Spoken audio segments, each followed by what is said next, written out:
낭미님들 반갑습니다.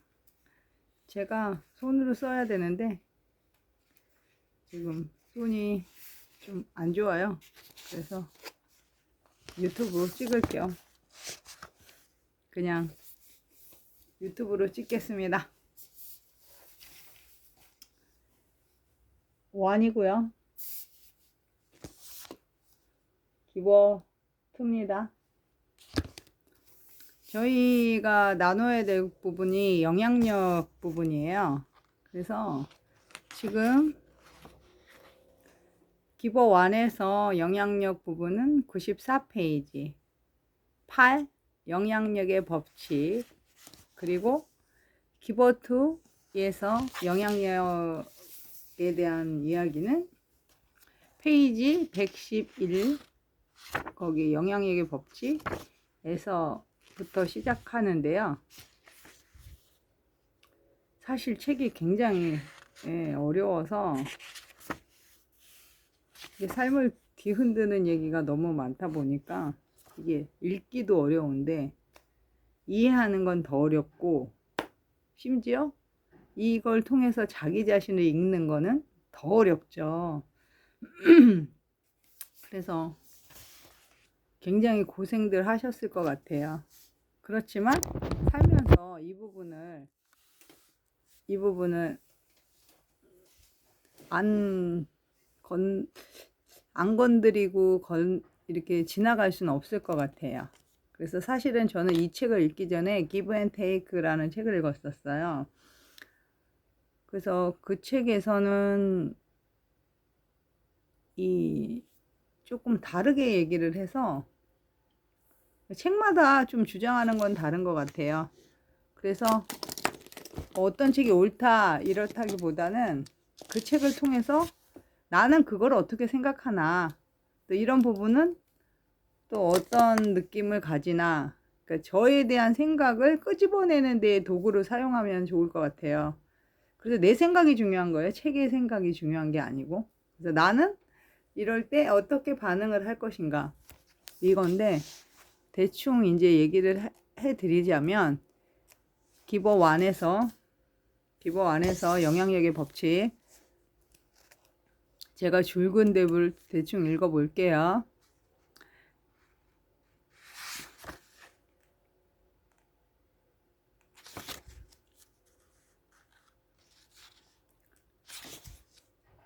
내가 말하는 인맥이란 자네를 알고 좋아하고 신뢰하는 사람들로 이루어진 네트워크를 말하는 것일세.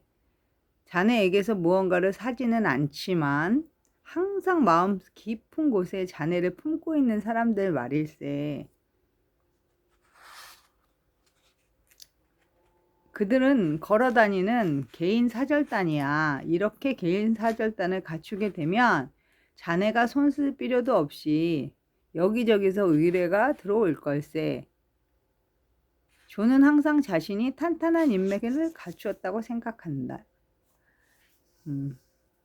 상대방을 배려하게, 상대방의 이익을 먼저 살피고 그 사람의 뒤를 돌봐주게.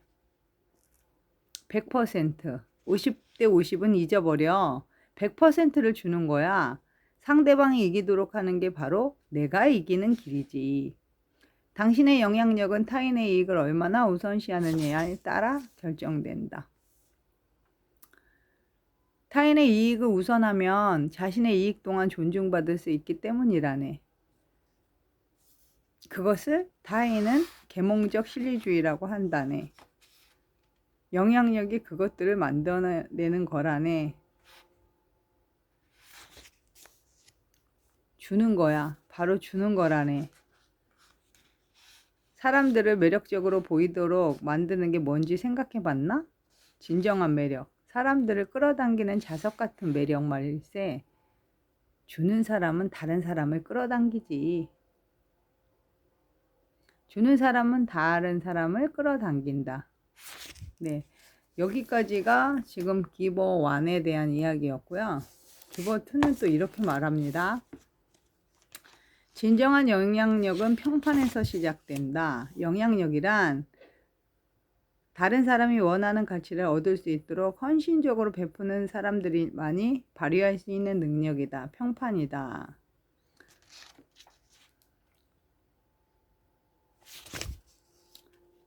그리고 이게 어려운 말이 나와요.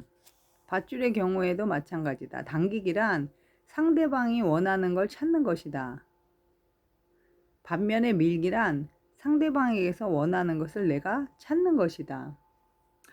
우리가 사람들을 만날 때 최근에 저 사람이 내게 뭐를 해줬지? 이렇게 생각하지 않고 최근에 내가 저 사람에게 뭐를 해줬지? 이렇게 생각한다는 거예요. 그녀는 자신의 능력이 닿는 한 모든 사람을 도우려고 하는 인물이다.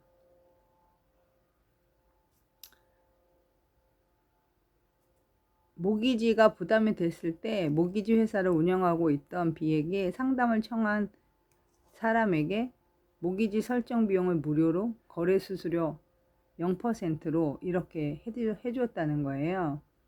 그래서 그거에 감동한 부부가 이 B에 관한 이야기를 주위에 알리기 시작했고, 결국엔 주택 매매 의뢰가 밀려들었고, 그중 거래가 완전히 성사된 것만 24건이었다는 거죠. 그래서 여기서는 평판이 중요하다는 거예요. 그렇게 말이 나왔어요. 그래서 이게 이제 전반적인 시스템이고요. 뭐 그 이외에도 좋은 얘기가 많지만 우리가 다 얘기 나눌 순 없고 그 부분만 저희가 떼어내서 영향력에 대해서 나누어 볼 건데, 저는 제가 이 책을 읽으면서 좀 제 생각이 많이 도전을 받았어요. 왜냐면 저는 50대 50 윈윈 거기까지 가는데도 한 20년 걸렸는데, 여기서는 100%를 주라고 말을 하더라고요. 100%를 주라는 말이 저는 이게 무슨 뜻인지 잘 모르겠더라고 처음에. 근데 반드시 이렇게 이 뒷부분에 제가 읽어드린 부분도 있었지만 다 이 앞부분만 읽어서는 안 되고 그 뒷부분에 그 제가 올려드린 것 중에서 가장 중요한 게 그 받는 거. 주기만 그러니까 100%를 주는 거 오케이. 근데 받을 때도 100% 받을 수 있어야 되는 것 같습니다. 그래서 이게 우리한테 거부감을 일으키는 건 제가 받을 수 없기 때문이에요. 받을 수 있었다면 주는 것에 대한 거부감 없었을 거예요. 그래서 여기는 전제 조건이 뭐냐면 받는다는 전제 조건이 100% 받는다는 전제 조건이 들어가 있어야 돼요.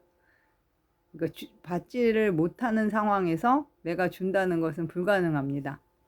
제가 지난번 영상 올려드렸죠. 한자방에 어떤 분이 올려주셔가지고 그거 봤을 때는 별로 안 왔는데 제가 이제 이 뒷부분을 읽다 보니 그 영상이랑 아주 찰떡이더라고요. 그래서 뭐냐면 숨을 우리가 쉴 때 끝까지, 그러니까 남한테 베풀 때 100%를 주면 죽습니다. 그래서 뭐냐면 100%를 주려면 제가 100%를 또 받아야 됩니다. 그래서 받고 주고 받고 주고 받고 주고 이게 돼야지만 그게 100% 줄 수 있는 게 되는 거지 100% 줄 수 없습니다. 제가 받지 않는 이상. 그래서 받는 것이 더 중요합니다. 받지 않는 사람은 줄 수 없습니다. 왜냐하면 죽어요. 죽기 때문에 죽으면 안 되기 때문에 받을 수 있는 만큼 주는 거예요. 그래서 저는 이제 처음에 이제 앞부분을 읽었을 때는 공감이 안 됐습니다. 근데 뒷부분에 받는다는 전제 조건이 있다면 앞부분도 저의 경우에는 가능하다라고 생각이 들어요. 그리고 이제 저는 이 책을 통해서 이렇게 제 삶을 돌아봤을 때 50대 50으로 이렇게 하다 보면 받는 입장에서는 거래를 했다고 생각을 하지 받았다는 생각이 안 들겠구나. 이런 걸 좀 깨달았어요. 예, 그래서 저는 그게 아니라 동반성장이다 이렇게 생각을 했었는데 서로 윈윈 이게 좋은 거라고 생각을 했었는데 그걸 거래라고 생각하지 받았다고 생각하지 않겠구나. 그래서 저는 이 과정을 통해서 그것을 알게 된 게 감사하고요. 저는 이제 받는 것이 잘 안 되는 사람이었어요. 그래서 받는 것이 잘 안 되는 사람이어서 저도 기독교인이다 보니까 이제 봉사하는 데는 익숙한데 제가 누군가로부터 받는 거에 대해서는 상처가 굉장히 많기 때문에 준 만큼 받지 못한다는 또 억울함도 많았었고요. 그래서 그런 부분들에 대해서 굉장히 불편하고 어렵거든요. 그랬었는데 이것을 통해서 제 나름대로는 그 부분이 좀 치료가 된 것 같습니다. 예. 그래서 내가 끝까지 줄 수 없는 이유는 받을 수 없었기 때문이었구나. 저를 이해하는 데 도움이 됐고요. 여러분들도 각자 느끼는 게 다 다르실 것 같아요. 그래서 느끼신 부분을 뭐 손으로 써주셔도 되고 저처럼 이렇게 영상이 안 올라갈 거예요. 10분까지는. 그래서 만약에 녹음으로 올려주시고 싶으시면 녹음으로 5분짜리 2번 하셔도 되고 그래서 10분 스피치 하시면 어떨까 제안해 봅니다. 이상입니다.